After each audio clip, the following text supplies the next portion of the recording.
Ergo quoi? Ergothérapeute? Ergonomiste? Ergovision? Ah non, ergonome.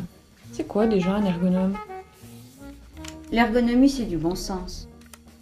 Mais comment améliorer les conditions de travail et en même temps améliorer le service rendu aux usagers? C'est intéressant l'approche que vous avez de travailler sur les questions d'absentéisme avec des ergonomes.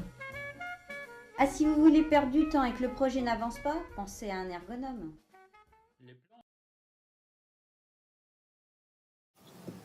Bon, oui, j'arrive.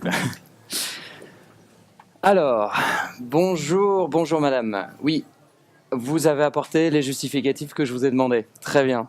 Alors, donnez-moi ça. Hop, parfait. Tac. Alors, oui, photocopie de carte vitale. Très bien, super. Bah, tout y est, c'est parfait. Hop. Merci, on va traiter ça et puis je vous souhaite une bonne journée. Au revoir. Oh là là, c'est plein, c'est archi plein.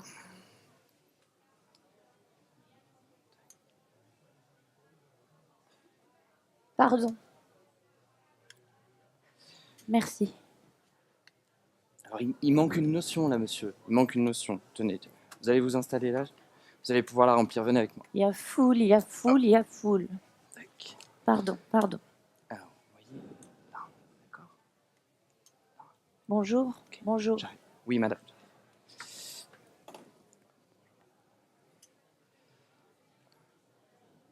Ah, il y a des tickets? Ah, évidemment qu'il y a des tickets, vous croyez quoi? Je suis arrivé à 9 h, il y avait déjà 25 personnes. J'en compte beaucoup plus. Ça se remplit tellement. Où sont les tickets? Où est-ce qu'on prend les Bah, tickets? c'est là-bas, derrière le poteau. C'est facile. Ah, bon. Oh, est-ce que je peux vous laisser mon sac? Ouais, et tardez pas. Oh.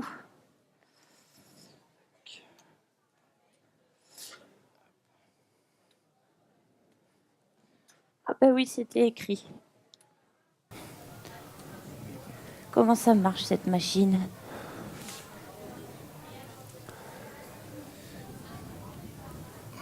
Oh là là, je comprends rien.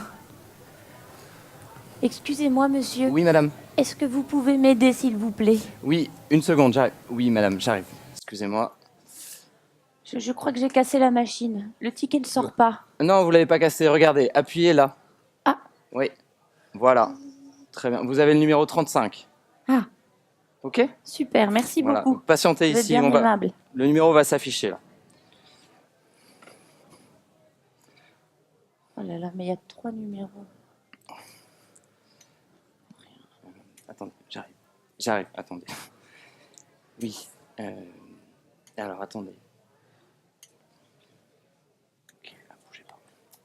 C'est bon, j'ai pris mon numéro. Ok. C'est le numéro 35. J'appelle le numéro 35, s'il vous plaît.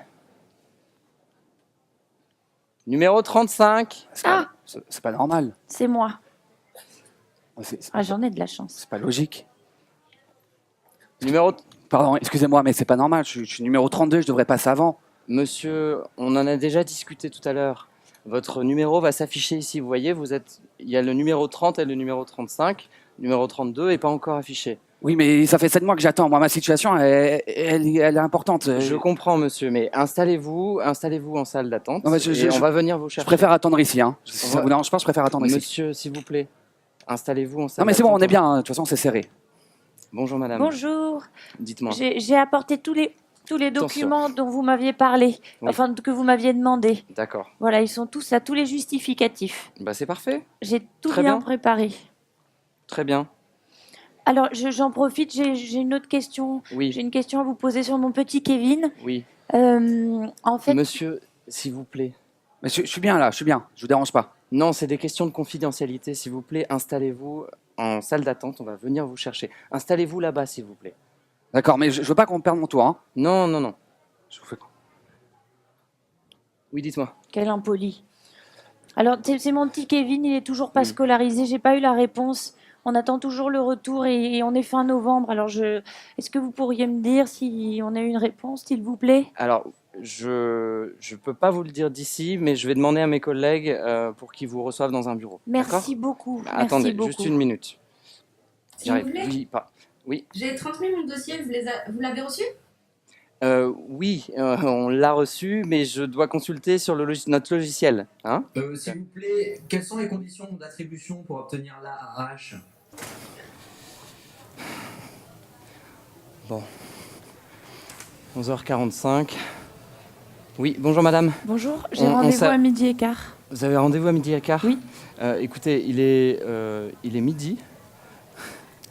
Oui. Oui. Oui. On ferme à midi. Oui. Et donc on reprend à 14h, donc je vous invite à revenir. Bonjour, D'accord, à Madame 14 Durand. heures. Oui. Ah, bonjour, monsieur Docteur Poivre. Oui, vous avez rendez-vous avec moi à 12h15, c'est ça? Oui. Ah Tout à bonjour, bonjour, bonjour docteur.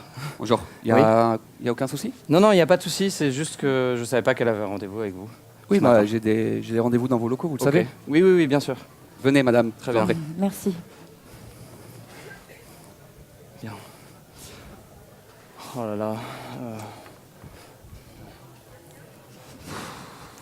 Il reste quoi? 30 personnes. Encore 30 personnes, il est midi, c'est fermé. Je vais jamais m'en sortir tout seul, moi. Valérie, Pascal, vous pouvez venir m'aider? On va finir les derniers.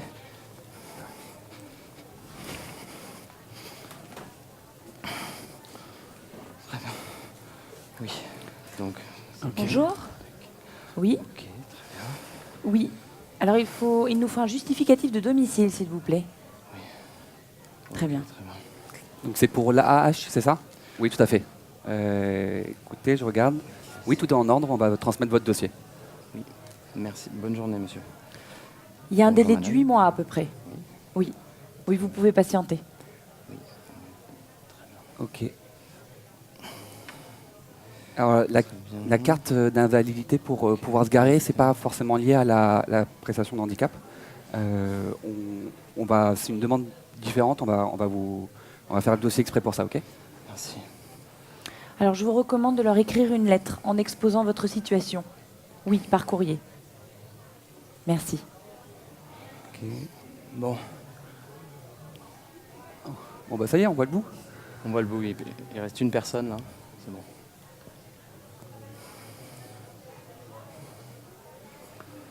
Bon, pour le déj, c'est loupé. Bah oui, il est 12h45, là. Donc on reprend dans un quart d'heure. Si tu veux, on va te prendre un sandwich. Ah ouais, c'est Ouais. cool. Ouais. Comme ça, je finis 2-3 trucs. Ok, Merci ça beaucoup. marche. Ça marche. Bon. Enfin, je vais Merci. quand même aller me fumer une clope, mais... Je pense partager avec vous ce qu'est aujourd'hui l'accueil de la MDPH. Est-ce qu'il était d'ailleurs, est-ce qu'il continue à mon avis à rester? Ce que ça veut dire que de rentrer à la MDPH quand on est un bénéficiaire ou un futur bénéficiaire, ce que ça signifie pour ces personnes-là, et ce qu'elles viennent chercher, ce qu'elles espèrent, les craintes que ça génère pour elles, et en retour, ce que ça veut dire pour les agents que de gérer ces situations extrêmement diverses, une très grande diversité de situations, qui sont à chaque fois des singularités, qui font qu'un entretien, qu'un accueil n'est jamais le même d'un usager sur l'autre, ne génère pas toujours les mêmes visions, les mêmes ressentis.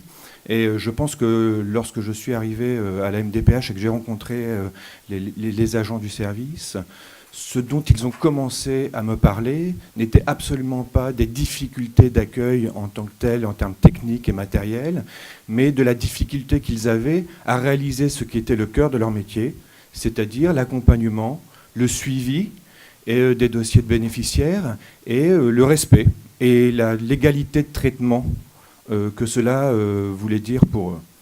Il y a un accueil qui est positionné, on le verra tout à l'heure peut-être avec les photos que Anne présentera, mais on a un accueil qui est complètement décentré par rapport à l'entrée du bâtiment. Et pour les usagers, rentrer à la MDPH, c'est pas neutre. C'est à la fois, parfois, pour certains d'entre eux, venir pour eux-mêmes, c'est-à-dire un premier pas sur la reconnaissance et l'identification de ce qui fait leur handicap. Et donc c'est ça que reçoivent les agents. Ce sont ces ressentis-là. C'est aussi parfois venir pour un tiers, un enfant, venir demander une AVS, une auxiliaire de vie scolaire, pour la première fois, quand on est mère ou parent, eh bien, ce n'est pas un geste et une démarche facile. Elle est souvent empreinte de culpabilité, d'inquiétude, d'angoisse, de durée de traitement, de dossiers qui sont extrêmement longs et qui font qu'effectivement, on est en novembre et rien ne s'est fait. Et donc, toutes ces dimensions-là arrivent à l'accueil, de la même manière, sans autre forme de procès. Et ce que les agents, pour la première fois, accueillent les bénéficiaires, ont à gérer, c'est tout ça. Et dans un second temps, ils doivent, au regard de la compétence, au regard du sujet qu'ils ont à traiter, des difficultés des usagers, eh bien, répartir, traiter, accompagner, rassurer, parfois accompagner en dehors de l'immeuble des personnes qui sont dans des situations d'inquiétude et de crise assez fortes. Et donc cet accueil ne peut pas se penser uniquement comme un espace de travail clos, mais comme un espace de partage entre ce qui se joue en accueil primaire, le premier contact que les bénéficiaires ont avec l'institution, et puis ce qui va se jouer derrière, dans les bureaux, dans des temps de réception plus longs. Que l'enjeu de la méthodologie qu'on a développée, elle est classique en ergonomie. Hein. D'ailleurs, il y avait un comité de suivi qui avait été initié, où étaient présents à la fois des agents, des membres du service technique du bâtiment. Lola était présente aussi dans le cadre de ce comité de suivi. Et dans un deuxième temps, il y avait un groupe de travail qui allait, à l'issue des observations et de l'analyse d'activité que nous avons menées avec Fabrice Bourgeois, comment venir proposer, travailler sur des scénarios d'activité qui allaient permettre d'identifier les besoins plus spécifiques de ce que veut dire accueillir aujourd'hui à la MDPH. Quand même un élément, hein, c'est qu'aujourd'hui, la MDPH, c'est 45 000 dossiers traités par an. Et parfois autant de visites qui peuvent se dérouler sur l'ensemble de l'année, qu'on peut multiplier parfois par 2 ou 3, hein, au vu et au regard de l'inquiétude que les bénéficiaires ou futurs bénéficiaires peuvent avoir. Je pense que ce qui est le plus intéressant et ce qui a, à mon avis, le plus surpris les agents, c'est qu'avant de venir traiter des aspects techniques et organisationnels de l'espace, eh bien, ce qu'il a fallu aborder et traiter avec eux, c'était ce qu'était un rendez-vous, la prise en charge de bénéficiaires et la manière dont eux pouvaient s'exprimer sur les stratégies, leur savoir-faire, les compétences qu'ils mettaient en œuvre pour pouvoir les accueillir. Toutes ces dimensions-là étaient, à mon avis, pas du tout prises en compte au départ dans l'esprit des agents. Et lorsqu'on a commencé à évoquer auprès d'eux ce que voulait dire qu'accueillir, eh bien, très vite, les langues se sont déliées et les groupes de travail a commencé à constituer un espace de travail qu'ils n'avaient pas du tout imaginé au départ. Très éloigné de ce qu'ils avaient pu imaginer, penser ou se représenter. Et c'est la nature des activités des intervenants, enfin des bénéficiaires qu'ils étaient amenés à traiter qui a guidé leur compréhension de l'espace. Bonjour à tous. Déjà, je voulais remercier les comédiens d'avoir fait cette représentation qui est assez réaliste de ce qu'on a pu vivre avant l'intervention des ergonomes. Effectivement, les groupes de travail nous ont permis de nous exprimer sur les contraintes qu'on a pu rencontrer avec mes collègues vis-à-vis de l'accueil du public qu'on reçoit. En l'occurrence, il y a 2 types d'accueil, 2 niveaux d'accueil. Donc le premier niveau qui s'appelle le pré-accueil, là où on reçoit les dossiers, là où on vérifie en fait la recevabilité des dossiers, et le second niveau qui permet aux personnes d'être reçues en bureau pour connaître l'avancée de leur dossier, de leur situation. Et donc il y a 1 an ou 2 ans en arrière, je crois, du coup que le travail s'est mené, 2 ans en arrière, on avait une confusion entre ces 2 étapes, enfin ces 2 niveaux d'accueil, puisque au pré-accueil, du coup, on était parfois amené à répondre à des questions, comme vous avez pu le voir dans la scénette, de personnes qui nous interpellaient en salle d'attente pour nous poser des questions, pour essayer d'aller plus vite, peut-être vu que l'attente était beaucoup trop longue. Et on était vite dépassés, vite débordés, vite stressés. Et du coup, le niveau de réponse n'était pas forcément adapté ou judicieux par rapport à ce que les personnes pouvaient attendre de nous. Comme me disait ma collègue, le stress, le monde, le bruit, également l'handicap des personnes qui peut être parfois très lourd, engendrer tout ce brouhaha pour nous et pour les usagers. Et du coup, on était dans une situation où En fait, il fallait faire vite et on avait l'impression qu'on n'était pas assez... il n'y avait pas la qualité du service qu'on voulait rendre pour les usagers. Bonjour à tous. Ah bah, j'en ai deux. Donc effectivement, je rejoins l'avis de mes collègues. Donc on a vécu le avant la mise en place du projet Ergonome et le après. Donc on a constaté une réelle différence, que ce soit pour nous et pour les usagers. Il y a vraiment eu déjà beaucoup de moins de stress, comme elles ont pu le dire. Moins de tension, une meilleure cohésion d'équipe aussi, parce que le stress engendrait aussi parfois des conflits, ou voilà, des petits problèmes ou une incompréhension entre certaines.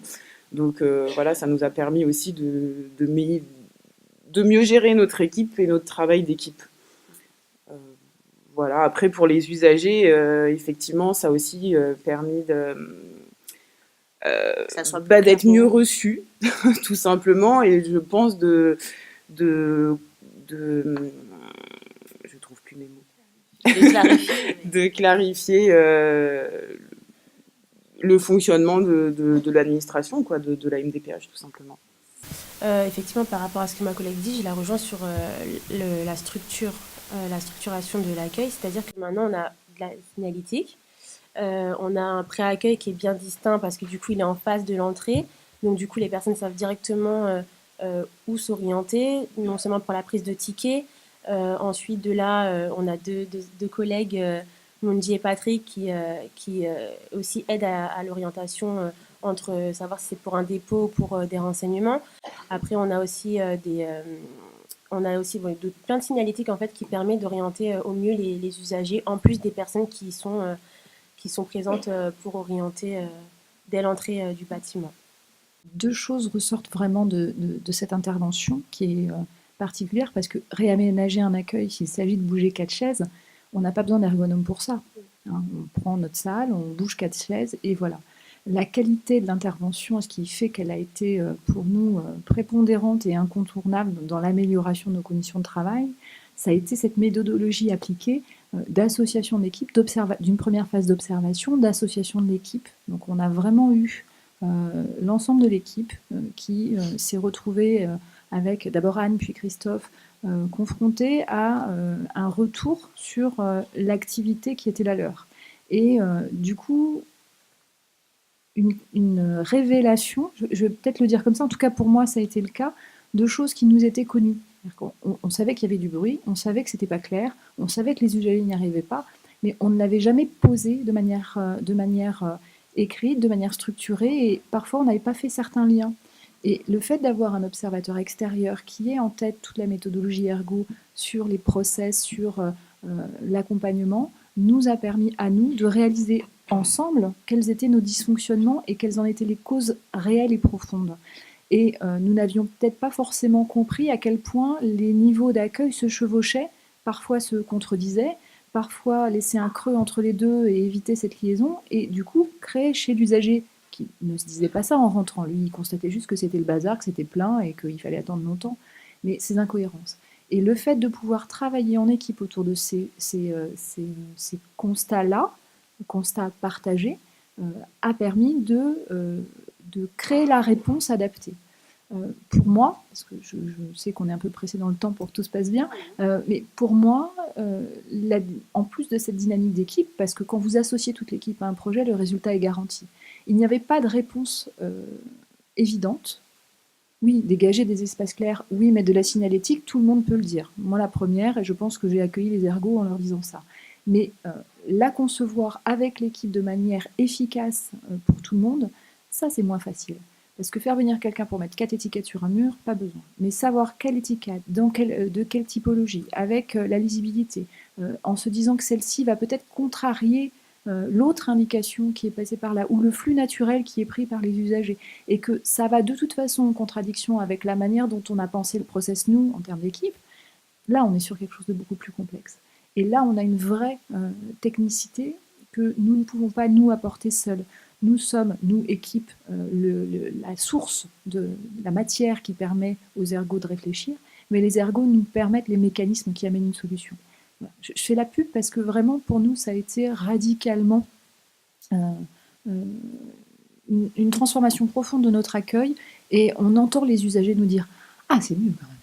Ah, vraiment, c'est mieux. » Alors, on a toujours du monde, je vous rassure. On a toujours des questions, parce que vous voyez les agents qui répondent à différents niveaux, tous les agents sont polyvalents, donc ils ont les réponses aux questions qu'on leur pose à n'importe quel niveau. Mais ce n'est pas le lieu de répondre. Et si on le fait à cet endroit-là, on le fait mal, parce qu'on ne rentre pas dans la situation de la personne, du dossier, on va faire une réponse partielle, etc. Donc les niveaux de réception et la qualité sont essentiels. La deuxième chose pour moi qui a été fondamentale dans cette intervention, alors je vous l'ai dit un petit peu, c'est le fait de pouvoir voir quels étaient les champs d'intervention de chacun. Et pour moi, encadrante, ça a été de me repositionner dans mon rôle qui est celui d'accompagner l'équipe et non plus d'intervenir en pompier. Parce que ce qu'elles ne disent pas, parce qu'elles ne l'ont pas oublié, mais elles l'ont toujours absorbé avec bonne humeur, c'est la tension, l'agressivité qui pouvait naître de cette situation. Nous étions responsables de cette tension et de cette agressivité, involontairement bien évidemment, mais les conditions d'accueil et le stress que nous dégagions, forcément, produisaient sur les usagers particulièrement réceptifs à ce genre de signaux, une réaction de tension, d'agressivité, de méfiance. On n'était pas crédible. Quand on accueille dans ces conditions-là, on accueille mal. Et donc ce qu'on dit, forcément, n'est pas fiable. C'est implicite tout ça, mais c'est une réalité. Et en apaisant tout ça, on a permis des conditions d'accueil qui ont cru vraiment en réception positive pour l'usager.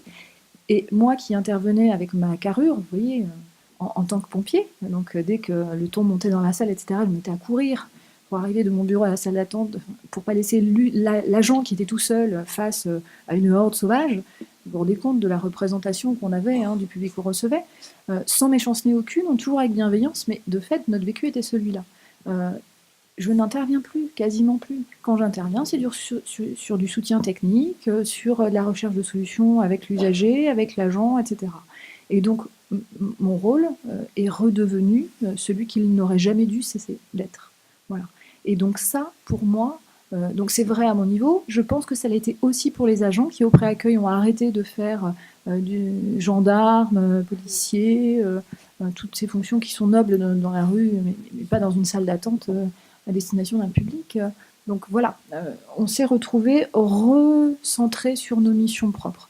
Donc pour moi, c'est vraiment ces deux points-là. Et puis le plaisir de travailler avec des gens sympas, qui comprennent le sens du boulot et qui vont parfois plus loin que nous dans l'exigence qu'on a de notre travail. Et ça, c'est vraiment appréciable. Moi, j'imaginais pas qu'on explorerait ces champs-là en faisant appel aux autres. Je pensais bien qu'il y avait une technicité que je n'avais pas. C'est pas un métier gadget, contrairement à certaines idées reçues. C'était la bande-son du débarrage me faisait rire, en disant « Oh, les ergots arrivent, il faut que je me tienne droit. » Oui. Mais mine de rien, notre intervention à ergo, elles l'ont dit, elles ont parlé du bruit, on a fini par réussir par insonoriser la salle d'attente. Et bien moi, j'ai des agents qui m'ont dit « Écoute, Lola, le soir, je n'ai plus de migraine. J'ai plus mal à la tête. » Vous imaginez quand quelqu'un passe le temps qu'il passe au travail et revient chez lui avec un mal de tête systématique, les conditions de travail que ça implique. Donc pour l'usager, évidemment, c'est la même chose. On a une baisse de l'agressivité due à la baisse de décibels dans la salle d'attente. C'est tout bête, mais c'est efficace. Donc tout d'abord, on a amélioré, et ça a été beaucoup dit, l'accessibilité et faciliter l'orientation. Donc il y avait voilà la porte par laquelle les usagers rentrent. Les agents qui sont à l'accueil, donc avant d'arriver à la maison départementale des personnes handicapées, on dit qu'il y a des personnes malvoyantes qui prenaient cette porte, qui rentraient dans la porte. Donc on a amélioré au niveau de la signalétique, rajouté des bandes, des plis au sol. Ensuite, on arrive dans cet espace de pré-accueil. Donc avant, on avait au sol simplement une bande pour les personnes non-voyantes. Mais là, on a refait toute une circulation pour préciser où est la maison départementale du handicap, des personnes handicapées, pardon. C'est bon, c'est bien. Et puis, comme on l'a dit plusieurs fois, donc avant l'accueil était complètement décentré, la banque d'accueil, et donc on le voit sur cette image, on a vraiment, quand on rentre, maintenant on a l'accueil central. Et puis, ensuite, les personnes vont se diriger dans les bureaux d'entretien, et là aussi, on a fait en sorte que à la fois au sol, à la fois en drapeau, on puisse bien visualiser. Voilà. Donc, il faut aussi, c'est pratique pour tout le monde, mais encore plus pratique quand on est porteur en situation de handicap. Je pense que si on peut enlever toute source de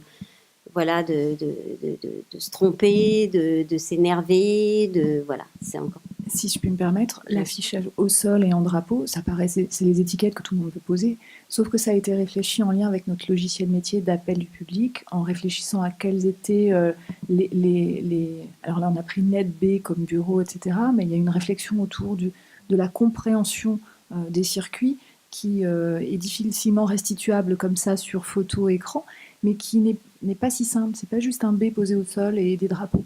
Et ça, il y avait plusieurs options possibles et on les a réfléchies vraiment. Voilà.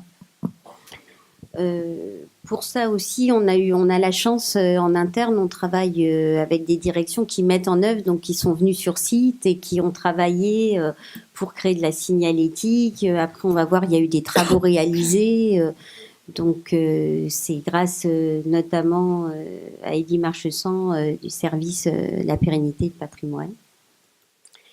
Ensuite, l'idée, c'était de supprimer un croisement de flux. Donc, comme on l'a vu un peu dans la scénette tout à l'heure, là, vous voyez en rouge, il y a les usagers de la maison départementale du handicap, des personnes handicapées, mais il y a aussi des personnes qui viennent pour des rendez-vous avec des médecins concernant leur enfant porteur de handicap. Et donc, on avait un croisement de flux. Tout le monde, les personnes avec leur enfant attendaient ici dans la salle d'attente et ensuite, quand c'était l'heure du rendez-vous, ils arrivaient et comme on l'a vu dans la scénette, les heures de rendez-vous pouvaient avoir lieu pendant que l'accueil du public était fermé, ce qui régénérait donc des conflits entre les gens qui veulent rentrer alors que l'accueil est fermé et d'autres qui légitimement viennent à leur rendez-vous. Il y avait 3 choses qui existaient en même temps. On avait à la fois des personnes qui arrivaient à l'entrée, donc l'accueil était donc pas central comme je l'ai dit, mais sur la gauche. Donc les gens qui arrivaient, donc il y avait un pré-accueil avec bien souvent un agent qui était debout et qui allait au devant et qui essayait de réguler un semblant de queue. Des personnes, on avait à la fois des personnes qui venaient pour déposer des éléments dans un dossier et puis des personnes qui viennent pour un suivi de leur situation.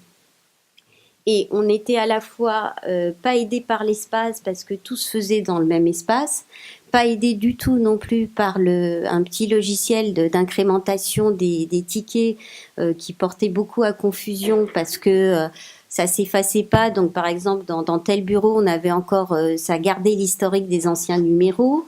Les gens comprenaient pas pourquoi, étant arrivés avant, je passe après. Mais en fin de compte, on vient pour un dépôt de dossier et d'autres viennent pour un suivi de situation. Donc, c'est pour ça que, on passe pas. C'est beaucoup plus long pour un suivi de dossier puisqu'il y a un entretien et donc les gens, ça crée un conflit. Donc, on a essayé de clarifier tout ça. Ce qui a été, il y a eu plusieurs choses de fait. Donc, l'accueil, d'une part, on a agrandi cet espace donc d'accueil pour que les agents aient des conditions de travail plus satisfaisantes. Je pense que Gérard Boucher en parla peut-être tout à l'heure, mais souvent l'accueil est quelque chose qui est minoré, enfin une représentation beaucoup plus simpliste de ce qu'est ce travail-là. Et on voit juste l'aspect mobilier et pas du tout les besoins. Donc on a à la fois un espace derrière, une possibilité aussi de parler entre les personnes qui sont à l'accueil, s'ils ont besoin d'accéder à leurs documents, de pouvoir accéder à un multifonction. La dernière chose qui ne se voit pas du tout, mais on avait travaillé sur l'anticipation de l'organisation quand on n'est pas tous là, donc à effectif réduit, pour que ça soit prévu, accepté, qu'on ne peut pas offrir la même chose, comment on s'organise. Avant, il y avait déjà quelqu'un qui faisait le pré-accueil, il y avait des gens à l'accueil, il y avait des gens dans les bureaux d'entretien, puis on s'entraidait, il y avait énormément d'entraide dans cette équipe. La personne qui a été là pour être on ne dit pas un régulateur, voilà, je pense lui aussi, il a acquis des compétences, de connaissances de ce qu'était une demande quand je suis une personne en situation de handicap, qui est en fin de compte des demandes extrêmement variées. Mais tout ça finissait par, avec beaucoup de bonne volonté, créer une certaine confusion de qui fait quoi, jusqu'où il va. Et donc, on a reclarifié quelles étaient les compétences, qu'est-ce qu'on devait mettre en œuvre au pré-accueil, à l'accueil et dans les bureaux d'entretien. Donc, on a clarifié les compétences. En les clarifiant, on a aussi permis cette reconnaissance qui, je pense qu'elle était déjà au sein de l'équipe, mais ça a permis de remonter, de montrer aussi que... de modifier le profil de poste. On n'est pas que agent d'accueil. Bon, là, donc on instruit vraiment une demande. Je pense que là, on n'a pas le temps ce matin, mais nous, en faisant des observations, il y a vraiment à la fois un travail qu'elles font de rassurer l'usager, de reformuler, de prendre le temps pour qu'il vient pour une chose, mais en fin de compte, il n'ose pas dire qu'il vient aussi pour une autre, etc., etc. C'est un travail énorme qu'elles font vraiment. La question qui est récurrente, c'est en effet la question d'accueil qui est posée. Elle est vraiment problématique dans la plupart des bâtiments rencontrés. D'ailleurs, que s'agisse d'ailleurs des bâtiments publics ou des bâtiments privés, les problématiques sont tout à fait similaires. Mais en fait, ce qui est intéressant de dire, c'est qu'il existe une prise de conscience de l'intérêt à parfaire cette interface finalement de dialogue. Et dans l'objectif, évidemment, vous l'avez compris, ceci a été réalisé ici, dans l'objectif d'une qualité du service rendu. Et donc ces aspects-là sont partagés par tous. Il faut dire que quelles que soient les institutions dans lesquelles on va, c'est une problématique qui est posée, elle est posée comme telle, et en soi, évidemment, la démonstration a été faite ici, c'est toute légitimité. Mais pour autant, tous ces aspects ne sont pas questionnés, les attentes et les besoins réels ne sont pas pris habituellement dans les projets tels que ça a été posé ici, dans cet exemple. Et notamment la question essentielle des conditions de travail, à savoir, telles que ça a été présenté à l'instant, sur la reconnaissance en fin d'intervention, sur la reconnaissance des compétences et leur valorisation, telle que vient de le présenter Anne Grunstein. Alors, il existe effectivement de nombreux projets d'aménagement et de conception des situations d'accueil. Et en fait, il y a un écart considérable, finalement, entre les intentions proclamées. On verra toujours en amont des acteurs, j'oserais même dire qu'ils s'agitent un peu sur les aspects de performance attendue. Hein. Et en fin de compte, en termes de transposition et de qualité réelle des réalisations architecturales, il y a un écart qui est considérable. Et donc, on l'a dit à l'instant, dans tout type de bâtiment, dès que effectivement l'interface accueil est questionnée. Et donc, ces réalisations montrent que la confrontation à l'usage révèle dans les faits une multiplicité de dysfonctionnements, d'ailleurs ça a été exprimé tout à l'heure par les utilisateurs, qui viennent donc, qui interfèrent avec le contenu du travail et la pertinence du service rendu. Donc sur la qualité du service rendu aux usagers, et ceci évidemment n'est pas sans effet pour les tenants des postes, comme l'ont exprimé à l'instant les utilisateurs en début de cette présentation. Alors, à quoi cela est dû?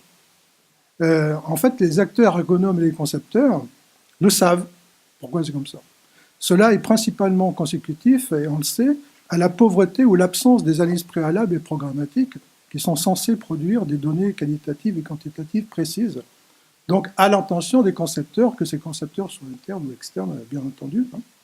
Et souvent, ces concepteurs travaillent sans éléments, sans données, ce qui n'a pas été le cas ici, puisque les analyses préalables ont été particulièrement fines et fondées. Hein. Donc, en fin de compte, ce qu'il faut avoir en tête, c'est que, quelle que soit la nature des projets qui sont traités, là déjà, j'élargis le propos d'une façon plus large sur cette problématique accueil, c'est que les concepteurs ne sauront pas, sans ce qu'on appelle une commande ciselée, c'est-à-dire très très précise, concevoir en aveugle une situation d'accueil en correspondance avec les besoins, quels que soient les aspects déclaratifs des concepteurs, et je suis en la matière fondée pour l'exprimer. En fin de compte, lorsque ces besoins ne sont pas exprimés comme ça a été fait ici dans cette étude, les concepteurs se réfèrent en fait légitimement d'ailleurs, ils se réfèrent à leur représentation théorique de la situation à aménager pour éviter évidemment de travailler en aveugle. Mais leurs représentations ne sont jamais à la hauteur de la qualité de ce qui a pu être ici identifié, notamment dans son champ de complexité. Donc c'est un point qui nous paraît être essentiel sur lequel on pourrait insister. Donc on l'a vu dans l'exemple de la MDPH, des choix et options d'aménagement ont pu être déterminés grâce à la minutie des analyses ergonomiques réalisées par les ergonomes avec l'appui des utilisateurs, donc dans un processus de conduite de projet qui se doit de respecter différentes étapes qui sont incontournables, qu'il s'agisse de l'étape diagnostique, en amont, qu'est-ce qui se passe, des analyses du travail qui sont réalisées avec l'appui des tenants des postes, et évidemment, tout n'a pas été montré, mais j'avais vu par ailleurs qu'il y a un certain nombre d'éléments qui ont été faits en amont de cette modification fonctionnelle et organisationnelle spatiale, entre autres. Il existe la formulation de schémas fonctionnels qui sont essentiels, qui sont la résultante d'une compréhension du travail. Et donc, l'idée, c'est toujours de réfléchir avant de dessiner, de proposer des choses. Et donc, par ailleurs, il existe d'autres techniques que les ergonomes connaissent très très bien sur les techniques de simulation. Je crois que ça n'a pas été dit, mais il y a eu des simulations in situ qui ont été réalisées dans ce projet, donc qui sont donc autant d'éléments qui permettent d'affiner la réflexion d'ensemble. Donc, en termes pas de conclusion, mais en fait, il en est ainsi. On s'aperçoit que lorsque l'objectif de qualité est visé pour formaliser un accueil, il sera déterminant d'engager, avant toute formalisation dessinée, des études ergonomiques. Je crois que la démonstration ici est assez éclatante. Donc, interventions ergonomiques qui seules pourront apporter aux concepteurs des éléments qui guideront les transpositions architecturales et organisationnelles. Sans ça, il n'y a pas de projet. C'est donc un point qui nous paraît être essentiel, sur lequel on tient et sur lequel il faut insister. Et donc, l'idée, c'est que pour que les concepteurs puissent proposer des aménagements en congruence avec les attendus qualitatifs, il faudra impérativement, on l'a vu ici dans cet exemple, aider les concepteurs internes, ou externes, peu importe la façon dont les choses se problématisent, en précisant la commande qui leur est passée. Donc le projet ici présenté est exemplaire, puisque c'est la complexité des situations ergonomiques révélée entre autres par Christophe Van Poel, qui a permis de nouvelles partitions organisationnelles et spatiales en adéquation avec les besoins.